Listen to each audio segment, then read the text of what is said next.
그건 그런 뜻이 아니에요. 그것 뜻 강좌 26번째 시간을 시작하겠습니다. 제26강의 제목은 가인과 아벨 사건의 진실입니다. 인류 최초의 살인 사건, 형제 간의 이 비극, 많은 해석들이 나오고 있는데요. 풀기가 참 힘듭니다.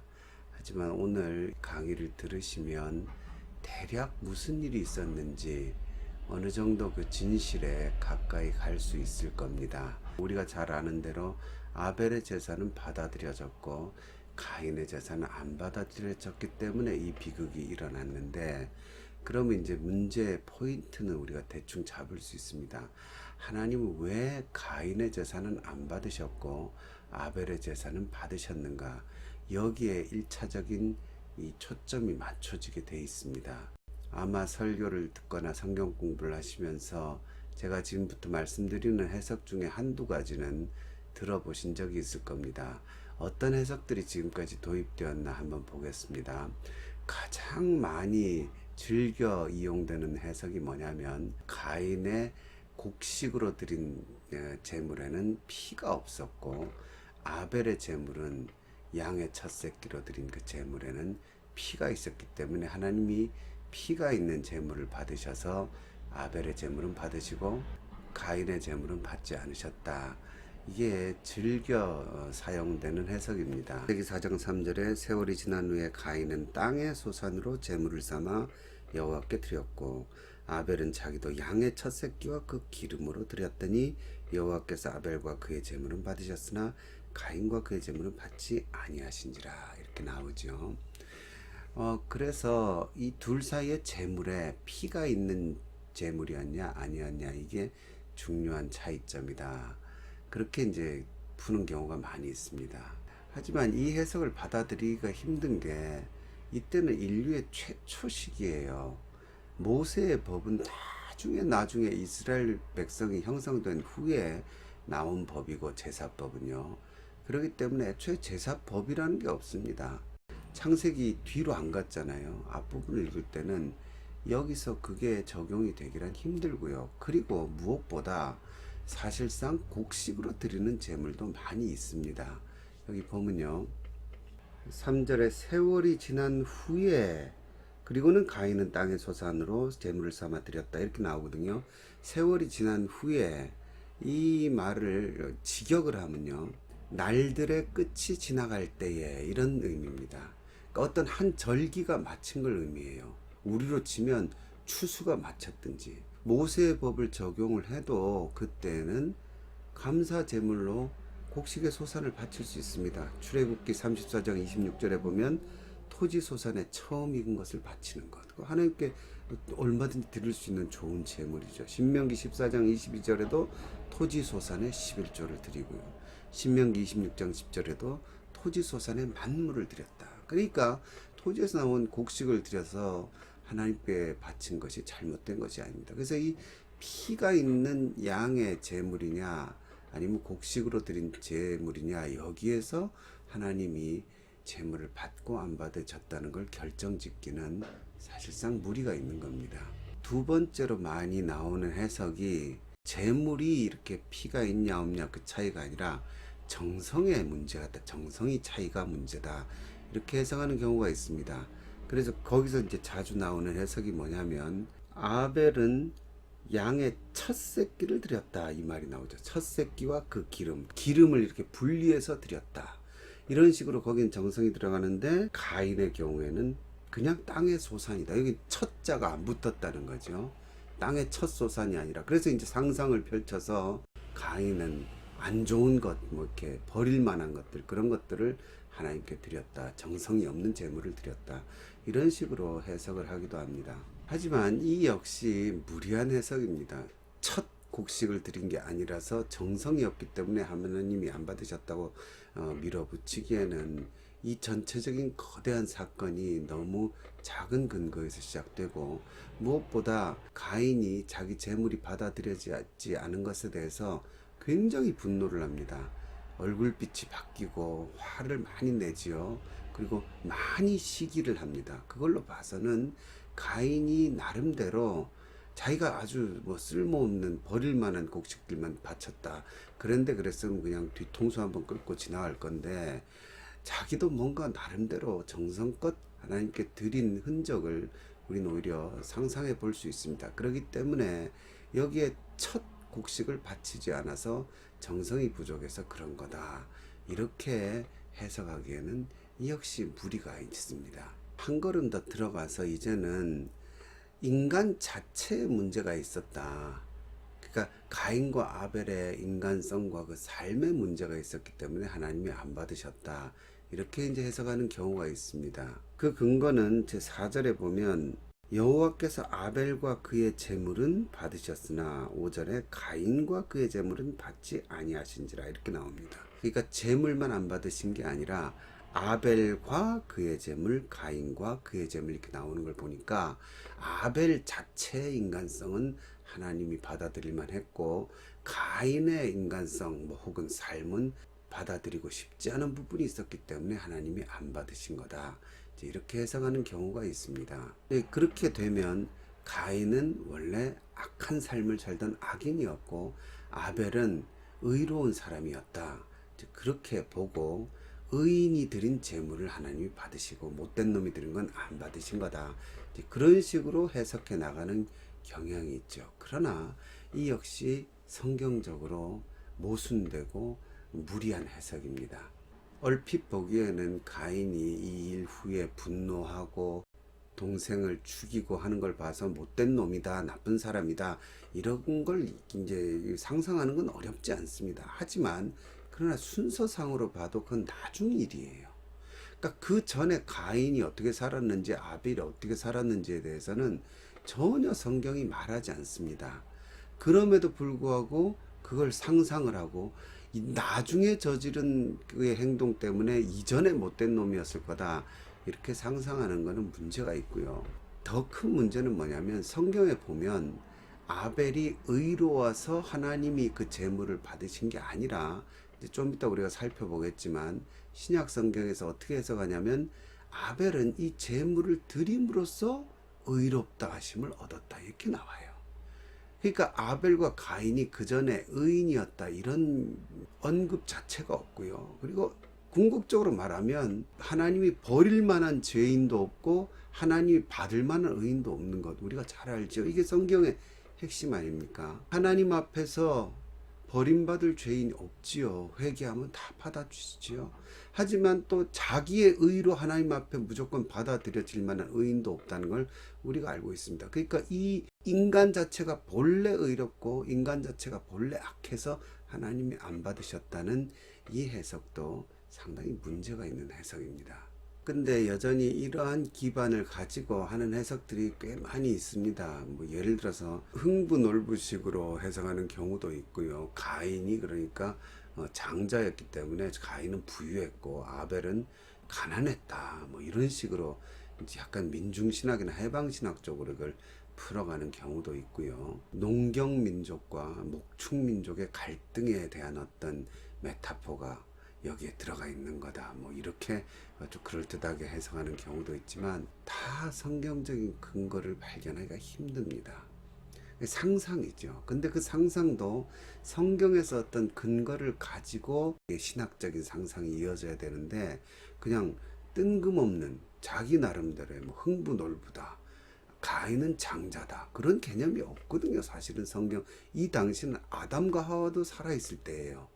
인류 최초의 역사의 최초 시기인데 그때 무슨 장자권을 도입하고 빈자와 가난한 자, 있는 자와 없는 자의 갈등, 목축민족과 농경민족의 갈등 이런 것들을 도입하는 것은 문제가 있죠.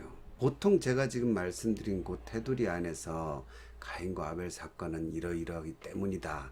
이유를 찾는데 지금 살펴본 대로 전부 다 이유가 결정적인 이유가 되기에는 크게 부실한 점들이 많이 있습니다. 그렇기 때문에 방금 언급한 이유들을 가지고 가인 사건은 그래서 그 다음에 단계로 논리를 끌고 가기에는 문제가 있습니다. 그래서 구약학의 거장 중에 클라우스 베스터만이라는 사람이 있는데요.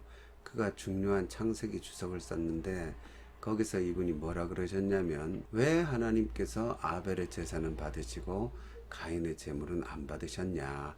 그거는 설명을 못하고 남겨둬야 된다. 왜냐하면 본문이 그걸 밝혀주지 않고 있기 때문이다.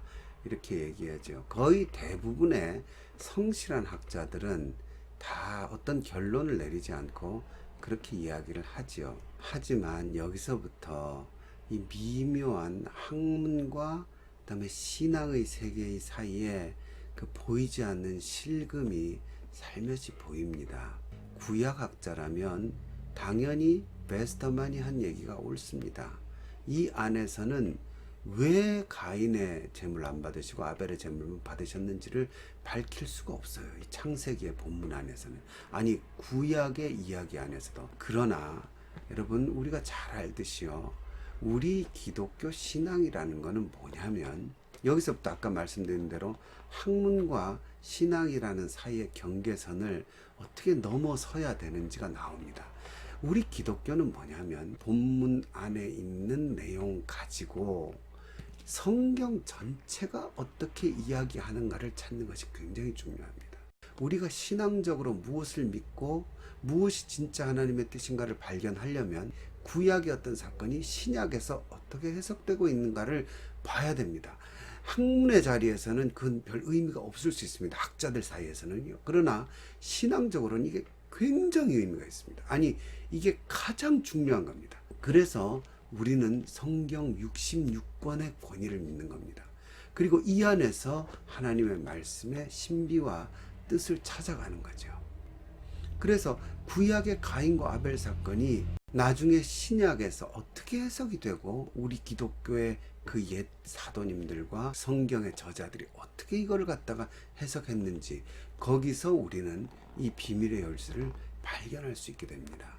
자, 그러면 이제 이 가인과 아벨 사건, 구약만 보면 풀기 힘든 이 가인과 아벨 사건이 신약에서는 어떻게 해석이 되었는지 우리가 살펴볼 필요가 있습니다. 히브리서 11장 4절에 보면, 믿음으로 아벨은 가인보다 더 나은 제사를 하나님께 드림으로 의로운 자라 하시는 증거를 얻었다. 굉장히 중요한 말이죠. 만약에 우리에게 신약에 이 구절이 없었으면요, 가인과 아벨 사건은 말 그대로 미스테리일 뿐이에요. 하지만 여기서 가인과 아벨 사건은 명확하게 풀립니다. 우리 기독교인들, 아까 말씀드린 대로 우리 기독교 신앙 안에서는 명확하게 풀리고 그게 정답이죠. 복음과 주님의 예수 그리스도의 진리 안에서 이게 풀리는데 뭐라고 나옵니까? 믿음으로, 믿음이라는 차원에서 이게 해석이 돼요. 믿음으로 구원을 받잖아요, 우리는. 근데 그때 믿음으로 아벨은 가인보다 더 나은 제사를 하나님께 드렸다. 가인보다, 당연히 우리가 알 수 있죠. 가인의 제물을 안 받으시고 아벨의 제물을 받으셨잖아요. 그러니까 가인의 제물보다 아벨의 제물이 더 나았다. 제사가 더 나았다는 거죠. 근데 그 우리는 제물의 차이, 뭐 피가 있냐 없냐 이런 차이가 아니고 인간성이 서로 좋으냐 안 좋으냐 그런 차이가 아니라는 거 우리가 이미 살펴봤습니다. 그럼 뭐냐? 아벨의 어떤 더 나은 제사, 그건 뭐 우리가 좀 이따 살펴보겠지만, 어떤 그 하나님이 분명히 아벨이 더 훨씬 낫다고 인정한 그 제사를 통해서 하나님께 뭘 받았습니다. 뭘 받았습니까? 의로운 자라 하시는 증거를 얻었다. 그러면 여기서 한 가지 명제가 나옵니다. 아벨은 제사를 통해서 뭘 얻었습니까? 의인이라는 칭함을 얻었습니다. 칭의를 얻었어요. 칭의. 가인은 제사를 잘못 드려서, 제대로 드려지 않아서 칭의, 의인이라는 증거를 얻지 못했다는 거예요. 자, 여러분, 그러면 이 어려운 사건이 뭔가 하나로 이렇게 좁혀져 가는 걸 느끼지 않습니까? 그럼 다시 한 구절을 더 보겠습니다. 로마서 4장 5절에 보면요, 일을 아니할지라도, 공로가 없다는 얘기예요. 일을 아니할지라도 경건하지 아니한 자를 의롭다 하시는 일을 믿는 자에게는 그의 믿음을 의로 여기시나니. 제가 참 좋아하는 구절인데요.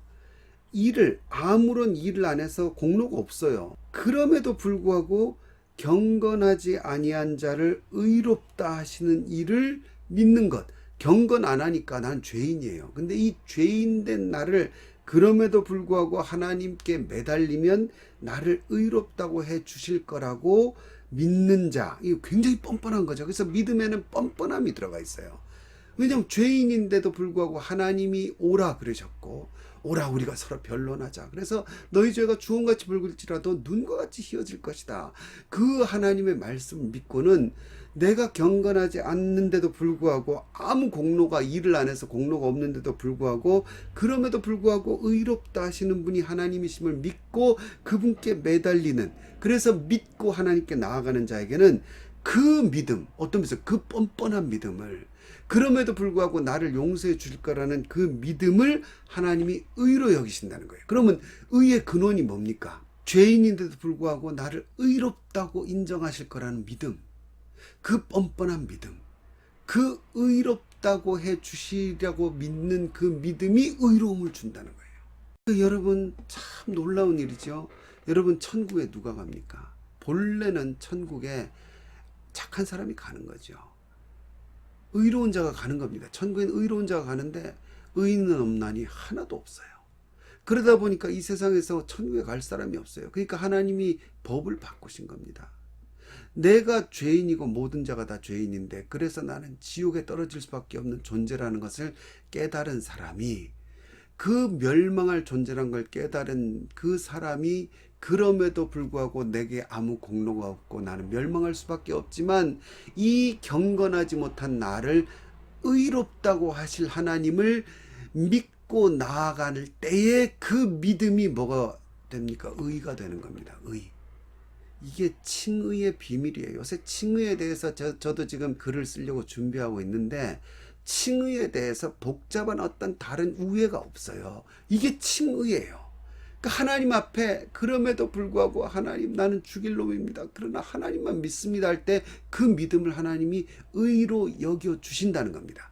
그때 그 의로 여겨주시는 그 의를 아벨이 받은 거예요.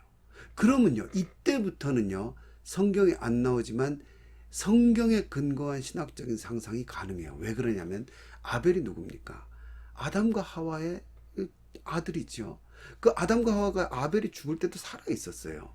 그러면 가인과 아벨이 아담과 하와한테 에덴 동산에 있을 때 얘기를 얼마나 들었겠습니까? 애를 키우면서 그 인류 최초로 아기가 태어났어요. 그 애들이 자라요. 아담과 하와는요, 뭐 그런 말 있지 않습니까? 아담과 하와는 배꼽이 없을 거예요. 왜냐하면 엄마 뱃속에서 나온 게 아니라 어른 상태로 만들어졌어요. 아기 때가 없어요. 어린 아이, 청소년 이 시기가 없어요. 근데 아기가 태어났으니까 얼마나 신기하겠습니까? 그 아이들을 나름대로 열심히 키웠을 거예요. 왜냐하면 여인의 후손이 뱀의 권세를 멸망시킨다는 하나님의 예언도 들었잖아요. 가인이란 뜻이 획득이란 뜻이거든요. 얻었다 이 뜻이에요. 그러니까 이 가인이라는 말에 뭐 가인은 뭔가를 가진 자, 부르주아처럼 해석을 하는데 그런 의미가 아니라, 저는 그렇게 생각합니다. 가인이 태어났을 때에 드디어 얻었다, 우리의 구원자를 얻었다, 이런 의미로 아마 가인이라는 이름을 붙였을 거예요. 좌우간 어쨌든 아담과 하와는 에덴 동산에서 있었던 일 얘기했을 겁니다. 그리고 죄인으로서 죄가 얼마나 무섭고 하나님을 거역함으로써 여기서 쫓겨나고, 그 뱀 때문에 이렇게 우리는 고생하면서 이 땅에서 참 가시와 엉겅퀴와 싸우면서 살아야 된다, 그 얘기를 자기들이 들은 거, 자기들이 체험한 걸 자식들한테 얘기했을 거 아닙니까? 그런 교육의 핵심이 뭐겠습니까? 그러니까 너희는 하나님 앞에 잘 말씀 잘 듣고 하나님 앞에 어떻게 하든지 용서를 구하고 하나님 앞에 겸손하고, 이런 분명히 그런 것들을 가르쳤겠죠. 그 가르침 속에서 가인과 아벨이 자라나면서 자기에게 소득이 생기고 하나님께 처음으로 제사를 드릴 때에 어떤 마음으로 드렸는지가 여기에 숨겨져 있는 겁니다. 그 재물이 뭐냐 이게 중요한 게 아니고요. 그 전에 삶은 뭐 알 수가 없죠. 그러나 이 제사를 통해서 아벨은 뭘 얻었습니까? 의로운 자라는 증거를 얻었어요. 그러면 그는 이 제사를 드릴 때 우리가 성경적으로 봤을 때 무슨 마음으로 드렸는지가 나오죠. 제사를 드릴 때 무슨 마음으로 드렸겠습니까? 내가 죄인이라는 것, 우리 부모 때는 하나님과 같이 에덴 동산을 거닐면서 살았다가 지금 우리가 죄를 지어서 이렇게 고생하면서 살게 되었는데, 그럼에도 불구하고 하나님 이런 소득 주셔서 감사합니다. 하나님 나를 불쌍히 여기시고 이 죄의 역사를 끊어주시고 내 속의 죄를 정하게 하여 주시옵소서. 나는 죄인이고 죄인의 아들입니다. 내 삶에도 역시 죄가 있습니다. 하나님, 이 제사를 받으시고 내 마음을 받으시고 나를 정케 하여 주시옵소서. 거기에 아벨의 제사의 본질이 들어있는 겁니다. 그러니까 아벨의 제사는요, 단순히 감사드리는 제사가 아니었죠. 왜? 믿음으로 아벨은 더 나은 제사를 드리고 어떻게 했습니까? 의로운 자라 하는 증거를 얻었다는 거예요. 그럼 이 제사가 뭔지 알겠죠? 경건하지 않은 자를 의롭다 하시는 자를 믿는 믿음으로 드린 제사라는 거예요. 내 죄를 용서하시고 나를 의롭다 하실 하나님을 믿는 믿음. 그리고는 그가, 우린 보통 예수님 그리스도를 통해서 그러한 용기를 얻잖아요. 근데 아벨은 예수님이 없었는데 어떻게 그런 용기를 얻었냐? 왜 예수님이 없습니까? 창세기 3장 15절에서 하나님께서 내가 너로, 뱀한테 하신 얘기죠. 내가 너로 여자 원수가 되게 하고 내 후손도 여자의 후손과 원수가 되게 하리니 여자의 후손이 내 머리를 상하게 할 것이라.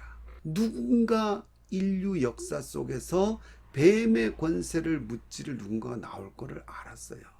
그러니까 이 여자의 후손, 그 누군지 모를 메시아죠. 그 메시아를 통해서 이 죄의 권세가 끊어질 거를 아벨은 믿고 이 제사를 드린 겁니다.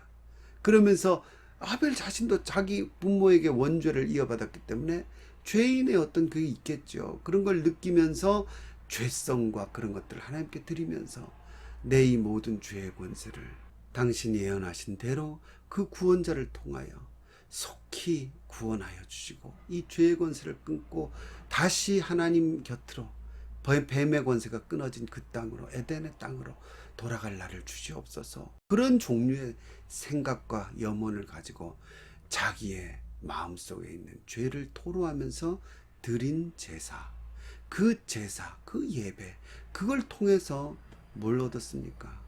죄가 있어서 자기들을 내쫓으셨지만 다시 구원자를 통하여 우리를 받아주실 그 하나님을 믿음, 그 믿음으로 제사를 드렸더니 의로운 자라는 증거를 얻었다. 복음 안에서 해석이 되죠. 시편 51편 17절에 보면요, 하나님께서 구하시는 제사는 상한 심령이라. 하나님이여 상하고 통회하는 마음을 주께서 멸시하지 아니하시리이다. 아벨이 어떤 제사를 드렸을지요, 느낌이 옵니다. 아벨의 그 제물이 중요한 게 아니에요. 아벨은 제사 드릴 때에 더 나은 제사를 드렸다고 그랬잖아요. 그 더 나은 제사는 뭐냐면 상하고 애통하는 통곡하는 심령으로 드린 제사예요. 그러니까 아벨은 제사 드릴 때 분명히 굉장히 침울했을 겁니다. 자기의 죄를 통회 자복하는 제사를 드렸던 거죠. 그 제사를 드리고 아마 의로운 자라는 증거를 얻었다 그랬잖아요. 그렇기 때문에 칭의를 얻고 아벨은 얼굴 표정이 너무나 밝아졌을 겁니다. 거기에 비해서요, 가인은 어떻게 했습니까? 제사를 드리고 난 다음에 가인은 안색이 변하고요, 얼굴빛이 바뀌었다 그랬어요. 분노와 질투로 가득 찬 거예요. 그건 왜 그랬겠습니까? 가인이 제사를 통해서 원하는 걸 얻지 못한 거예요. 당연히 그는 통회하고 자복하는 회개의 제사, 그런 상한 심령의 제사를 드리지 않았죠. 그럼 그는 대체 어떤 제사를 드렸을까요? 그걸 우리가 또 유추해 볼 수 있습니다. 유다서 1장 11절에 보면요, 화 있을진저 이 사람들이여, 그리고 가인의 길에 행하였으며 하는 말씀이 나옵니다.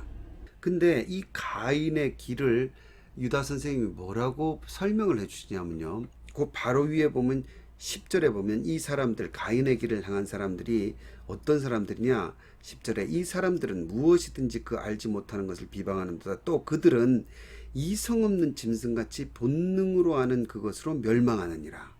가인이 멸망하게 된 원인, 이성 없는 짐승같이 본능으로 하는 그것, 본능적인 욕심, 욕망, 이런 것들에 사로잡힌 자들을 가인의 길에 선 사람이라고 지금 유다서가 말해주고 있습니다. 그리고 16절에 보면 이 사람들은 원망하는 자며 불만을 토하는 자며 그 정욕대로 행하는 자라. 그 입으로 자랑하는 말을 하며 이익을 위하여 아첨하느니라. 자, 그러면 가인의 길이 뭔지 대충 여기서 드러납니다. 가인의 길은 뭐냐면요, 여기 나오는 대로 자기의 욕망과 자기의 욕심이 가장 중요한 사람들이에요. 그리고 그것 때문에 원망하고 그것 때문에 그게 충족되지 않으면 불만을 토하는 사람이에요. 그리고는 이익을 위하여 아첨하고 이익이 채워지지 않으면 불만을 토하고 하는, 그럼 여러분 가인이 드린 제사가 어떤 제사였을지 대충 느낌이 오죠. 가인이 제사를 드리고 난 다음에 안색이 변하고 불만하고 원망하잖아요. 그 근원에는 욕심이 있거든요. 그러면 여기서 우린 충분히 유추해 볼 수 있습니다. 가인의 길, 가인이 드린 제사는 뭐였냐? 이득을 위한 제사였죠. 자기의 이익을 위해서 제사를 드린 거예요. 그걸 어떻게 유추해 볼 수 있느냐? 가인이 죄를 짓고 난 다음에 창세기 4장 11절에 보면요. 가인이 아벨을 죽인 다음에 하나님께서 가인에게 저주를 하시죠. 땅이 그 입을 벌려 내 손에서부터 내 아우의 피를 받았은즉 내가 땅에서 저주를 받으니. 무슨 저주를 받습니까? 내가 밭을 갈아도 땅이 다시는 그 효력을 내게 주지 아니할 것이요 너는 땅에서 피하여 유리하는 자가 되리라. 이런 저주를 받았더니 가인이 뭐라 그러냐면요. 내 죄벌이 지기가 너무 무거우니이다. 자기는 동생을 죽여놓고요. 살인을 해놓고는 밭을 갈아도 땅이 다시는 그 효력을 내게 주지 아니할 거다. 네가 노력한 만큼 소득을 못 얻을 거라는 그 저주가 너무 무겁다 이렇게 생각하는 겁니다. 그러니까 그만큼 이 가인 속에 있는 핵심은 소득과 이익이에요. 아까 유다서에서 말한 거죠. 이득을 위해서는 뭔 짓인지 다 하고 그게 충족되지 않으면 원망하고 불평하는 사람. 이게 딱 가인이죠. 그러면 가인의 제사는 어떤 제사였을까요? 이걸 바침으로써 뭔가를 더 얻는 미신적인 무속적인 제사를 우리가 충분히 생각해 볼 수 있습니다. 정리를 해보겠습니다. 아벨이 드린 제사는 자기의 죄에 대한 상한 심령이 있던 제사고, 그 상한 심령에서 하나님이 그럼에도 용서해 주실 걸 바라면서 드린 예배가 아벨의 제사예요. 더 나은 제사예요. 그 통회하고 자복하는 제사를 하나님께 드렸더니 하나님이 의로운 자라는 증거를 주셨어요. 그러니까 아벨은 그 다음부터 웃고 다녔을 겁니다. 얼굴이 환해졌을 거예요. 반대로 가인은 하나님께 제사를 드렸더니 그 제사를 통해서 어떤 마음으로 드렸냐면 이걸 통해서 더 많은 소득, 더 많은 것, 그런 거 있잖아요. 신앙을 이용해서 나는 더 부자가 되고 더 건강해지고 이런 어떤 기본에 그 깔려있는 것들이 바탕에 되어 있는 제사. 그게 가인의 제사죠. 그건 하나님이 받아들이지 않으시죠. 왜냐하면 믿음과 신앙의 핵심에서 어긋나 있는 거예요. 그렇기 때문에 가인은 제사를 드리고 난 다음에 얼굴이 어두워진 거죠. 자기가 원하는 걸 얻지 못했으니까요. 그러니 의롭다 하심을 받고 그 믿음의 깊은 경지에서 구원의 기쁨을 얻은 아벨의 웃고 다니는 얼굴이 보기 싫었던 겁니다. 그렇기 때문에 그의 살인은요, 단순히 네 재산 하나님이 받아주셨고 내 재산은 하나님이 안 받아주셨다는 차원이 아니에요. 뛰어넘을 수 없는 신앙에 대한 이해 차이에서 온 시기심이에요. 저거는 뭔데 저렇게 기뻐하냐. 니도 내처럼 얻은 것도 없고 내랑 똑같은데 무엇 때문에 너는 하나님 앞에서 기뻐하고 즐거워하냐. 왜 즐거워합니까?